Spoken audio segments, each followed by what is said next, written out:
Valsad city પોલીસે ધરમપુર ચોકડી overbridge પાસેથી એક ઇકો કારમાંથી 28,800ના દારૂ સાથે ચાલકને ઝડપી પાડ્યો। તારીખ 23 જૂન સોમવારના રોજ 7:55 કલાકે નોંધાયેલી ફરિયાદની આજરોજ મંગળવારના મળતી માહિતી મુજબ વલસાડ સિટી પોલીસની ટીમ પોલીસ મથક હદ વિસ્તારમાં પેટ્રોલિંગ કરી રહી હતી, જે દરમિયાન તેઓને બાતમી મળી હતી કે એક ઇકો કાર નંબર GJ15CB 7940માં દારૂ ભરી એક ઇસમ સુરત તરફ જવાનો છે।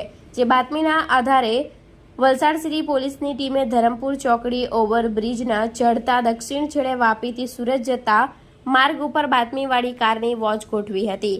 જે દરમિયાન બાતમીવાળી કાર આવતા પોલીસની ટીમે કાર ચાલકને ઊભી રાખવા માટે ઇશારો કર્યો હતો। કાર ચાલકે કાર સાઈડે ઊભી રાખતા કારમાંથી ચાલકને નીચે ઉતારી તપાસ કરતા કારમાંથી 9 બોક્સ વિદેશી દારૂના મળી આવ્યા હતા।